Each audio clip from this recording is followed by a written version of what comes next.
সবসময় ভালো লাগলেও মাঝে মধ্যেই বিরক্ত লাগে। কিছু কিছু কাজ আছে যেগুলো না মাঝে মধ্যে বিরক্ত লাগে। কেন লাগে, কী জন্য আজকের বিরক্তটা সবটাই তোমাদের সাথে শেয়ার করব। তার আগে বলো তোমরা কেমন আছো? আশা করছি রাধা মাধবের কৃপায় সবাই ভালো আছো। অনেকে গ্যাসের মধ্যে বসিয়েই কাই করে নেয় আটা রুটি করার জন্য, আবার অনেকে এই যে আমার মতো করে। তো আমি কিন্তু বেশিরভাগটাই এরকমই করি। আগে প্রথম প্রথম যখন রুটি করতাম ঠান্ডা জলেই করতাম, কিন্তু ঠান্ডা জলে রুটিটা করলে কি হয় বলো তো, একটু শক্ত হয়ে যায়। কিন্তু ছোটোবেলায় যখন দেখতাম মা ঠান্ডা জলে রুটি করছে, কিন্তু খেতে অতটাও কিন্তু খারাপ লাগতো না, শক্তও লাগতো না। কিন্তু কে জানে আমি কেন জানি না ঠান্ডা জলে একদমই করতে পারি না। এবার আসি আসল কথাটাই। ওই যে একটু আগে বললাম বিরক্ত লাগে মাঝে মধ্যে, তবে আজকেও কিছুটা বিরক্ত লেগেছিল। তারপর আবার কি করব বলো, ছেলের বায়না এই যে সকাল সকাল রুটি তার সাথে আলু ভাজা আর ডিম আমলেট খাবে। সেই জন্য প্রথমে একটু রাগ করেছিলাম, কিন্তু কি করব, রাগ করে ছেলে যেহেতু বায়না করেছে একটু রাগ দেখিয়েছিলাম, তারপর কিন্তু আবার ঠিকই করে দিয়েছিলাম। আর বিরক্ত হওয়ারও কিন্তু একটু কারণ আছে, কারণ আজকে না আমার একটু তাড়া আছে কাজের, এক জায়গায় বেরোতে হবে, তাই জন্যই বলতে পারো একটু বিরক্ত বোধ করছিলাম। এখানে বিরক্তিকর কথাটা উল্লেখ করে ও নিজেকে না একটু অপরাধী অপরাধী মনে হচ্ছিল। কেন কি সন্তানদের আবদার কখনো মায়ের কাছে বিরক্তিকর হতেই পারে না। তো সেক্ষেত্রে আমারও কিন্তু বিরক্তিকর হয়নি, ওই যে বললাম একটু রাগ হয়েছিলাম। তো যাই হোক, ওই যে রাগের কথাটাই একটু না মাথায় উলটপালট হয়ে গেছিলো, তাই জন্য বলে ফেললাম যে বিরক্তিকর লাগছিল। তা যাই হোক, যেটাই হোক একটু তাড়াহুড়ো করেই দিয়েছিলাম। তারপর আবার বেরোতে হবে। তার মধ্যে তোমাদের আজকে আরেকটা জিনিস দেখাবো, শেয়ার করব। এই যে তোমাদের সাথে কত কথা বলেছিলাম যে আমার দোকান ছিল, দোকানের কাজকর্ম করা, আবার সমস্ত কিছু তোমাদের সাথে মাঝে মধ্যে একটু একটু শেয়ার করেছিলাম। তো সেটা কি কি বৃত্তান্ত, কেন এখন করছি না, সবটাই তোমাদের সাথে শেয়ার করব। তার আগে এই যে সকালের এই যে তামঝামটা একটু শেষ করে নিই। এদিকে দেখো, এই তাওয়াটার মধ্যে আজকে আমি ফার্স্ট টাইম ডিম অমলেট করছিলাম। ভেবেছিলাম কি হয়ে গেল কি, একদমই ডিম আমলেটটা সুন্দর হয়নি, কিন্তু কি করব বলো, যেমন হয়েছে সেমন কিন্তু উল্টে নিচ্ছিলাম। তো যাই হোক, স্বাদের ক্ষেত্রে বলি, স্বাদটা কিন্তু ডিম আমলেটের মতোই হয়েছিল, দেখতে হয়তো বা অতটা সুন্দর হয়নি। তো বন্ধুরা, আজকে তোমাদের সাথে আরেকটা কথা শেয়ার করব। এতক্ষণ বলছিলাম এই যে রান্নাঘরের কাজকর্ম শেষ করে চলে আসলাম আমার এই ছোট্ট রুমটাতে, যে রুমটা কিনা এক সময় ছিল আমার দোকানঘর। তো আমি বেশ অনেক বছর দোকানদারি করেছিলাম এই রুমটাতে। আর এই রুমটার মধ্যে এখনও কিন্তু আমার যেই সব জিনিসপত্র দোকানের মধ্যে ছিল এগুলো কিন্তু এখনও আছে, যেগুলো আমি বেচিনি বা বেচতে পারিনি বলবো না। আর এখনও কিন্তু আমার টুকিটাকি বেচা হয়েই থাকে। আর এদিকে দোকানঘরটা, আমি সামনের দিকে যে দরজাটা দেখতে পাচ্ছ পর্দা লাগানো, এটা কিন্তু দোকানের মেইন দরজা। পেছনে আরেকটা দরজা আছে, যেটা আমি রান্নাঘরের সাথে জয়েন করেছি এখন। আর আমার রান্নাঘরটা যেহেতু এখানটায় ছিল না, রান্নাঘরটা ছিল ওইদিকে, আমার আগের যে রুমটা ছিল সেই রুমটার পেছনে ছিল আমার রান্নাঘরটা। কিন্তু কেন আমি রান্নাঘরটা এখানে নিয়ে আসলাম সবটাই তোমাদের সাথে শেয়ার করব। আর এই যে বললাম যে দোকানঘরটা এখন আমি ক্লোজ করে নিয়েছি, দোকানের মালপত্র কিন্তু এখনও দোকানেই আছে, সবটাই তোমাদের সাথে আজকে শেয়ার করব। প্ল্যান করে নিয়েছিলাম, কবে থেকেই ভাবছিলাম যে তোমাদের সাথে কিছু কিছু ব্যাপার আছে যেগুলো আমি শেয়ার করিনি, সেগুলো আস্তে আস্তে শেয়ার করব। কেন দোকানদারি করছি না বা কী আশয় বিষয়ে সমস্তটাই শেয়ার করব। তো তার আগে ভাবলাম ঘরটাকে একটু ঝাড় দিয়ে নিই। সকাল সকাল রুমগুলোকে যদি একটু পরিষ্কার করে নিতে না পারি তাহলে সারাদিন এমনিতেই থাকে, আর কিন্তু সময়ের অভাবে আর এই কাজগুলো করা হয়ে ওঠে না।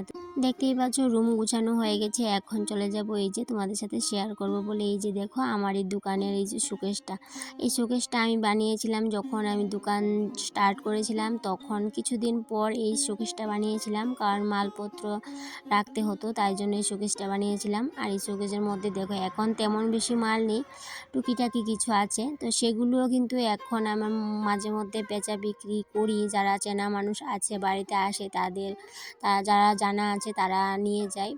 তো যখন আমার দোকানটা ওপেন করা থাকতো সবসময় কন্টিনিউ, তখন কিন্তু অচেনা মানুষও আসতো, কিন্তু যেহেতু এখন দোকানটা আমি ক্লোজ করে নিয়েছি, তাই জন্য চেনা মানুষ আসে আর অচেনা মানুষ আর ঠিকভাবে আসে না, কারণ তারা তো জানে না আমার বাড়িতে দোকান আছে। তো যাই হোক, এখন তো পুরোপুরিভাবেই ক্লোজ করে নিয়েছিলাম, কারণ যখন থেকেই আমার কোমর ব্যথাটার প্রবলেমটা শুরু হয়েছিল প্রচণ্ডভাবে, তখন থেকেই কিন্তু আর মেশিনে বসতে পারতাম না, সেলাই কাজটা করতে পারতাম না, তখন থেকেই ক্লোজ করে নিয়েছিলাম দোকানঘরটা।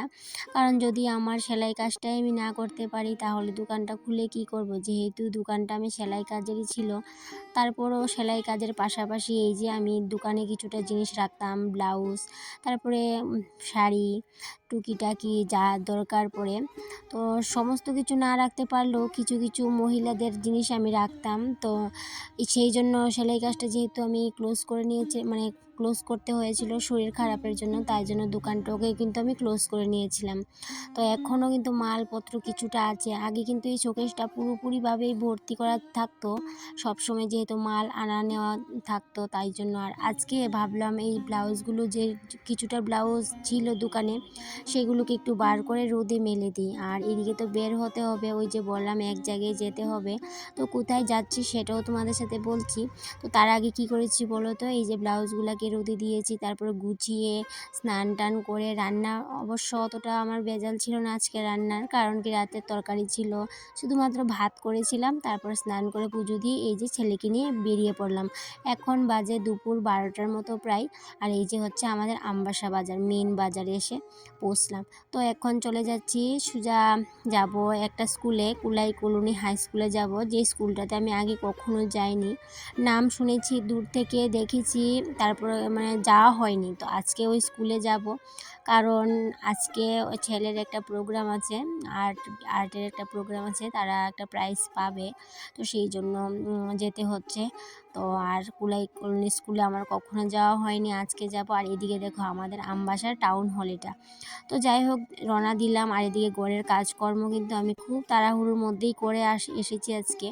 আর আমার দোকান ঘরের এই যে জিনিসপত্র তোমাদের সাথে শেয়ার করলাম, সেগুলো কিন্তু বেশি কিছু নেই, কয়েকটাই মাত্র জিনিস তোমাদের সাথে শেয়ার করেছিলাম। মাঝে মাঝে এখনও ভাবি যে নতুন করে দোকানটাকে ওপেন করব আবার, কারণ অনেক পুরনো কাস্টমার আছে যারা আমার থেকে ব্লাউজ নিত বা কোনো কিছু নিত, তারা কিন্তু এখনও আমাকে অনেকটাই সাপোর্ট করে, এখনও বলে যে তুমি অল্প অল্প করে আবার মাল আনো দোকানে। তো সেই বিষয়টা মাথায় রেখে আমার না একটু নতুন করে আবার ইচ্ছে জাগছেই বলতে পারো, ইচ্ছে করছে আবার নতুন করে দোকানটাকে শুরু করি। তো যাই হোক, যদি নতুন করে আবার শুরু করি সেটা তো তোমাদের সাথে আমি শেয়ার করবই। তার আগে এদিকে দেখো কুলাই হাই স্কুলে চলে আসলাম, কুলাই কলোনি হাই স্কুল নাকি এটা।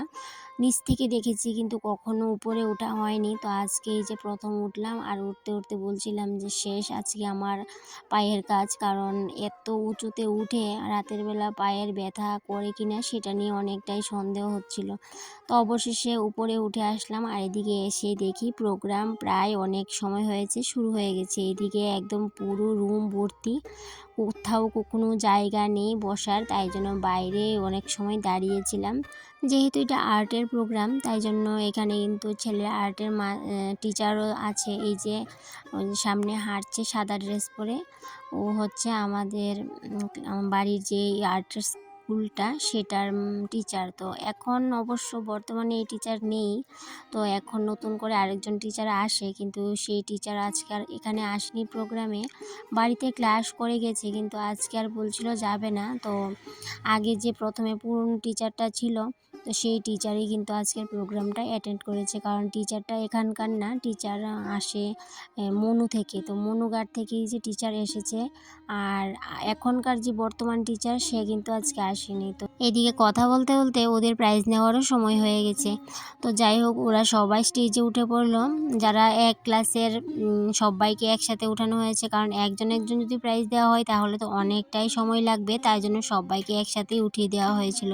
তো এদিকে তাড়াহুড়ো করে আমি কিন্তু বাড়ি যাওয়ার জন্য একটু তাইসি করছিলাম। প্রথমে ভেবেছিলাম বাড়ি আগেই চলে যাব, তো একজন ছিল ওর কাছে দিয়ে যাব। তো পরে আবার ভাবলাম না, থেকেই যাই, সবসময় তো বাড়িতে কাজ কাজ নিয়েই পড়ে থাকি। তো পরে অবশ্য শেষ হয়ে গেছিলো, এখনও স্কুলের টিচারদের সাথে সবাই যার যার গ্রুপ ছবি তুলছে। তো আমরা এদিকে সাইড হয়ে সরে এসেছি গার্জিয়ানরা। আর এদিকে দেখো কথা বলতে বলতে কখন যে ভিডিওর লাস্ট পর্যায়ে চলে আসলাম বুঝতেই পারিনি।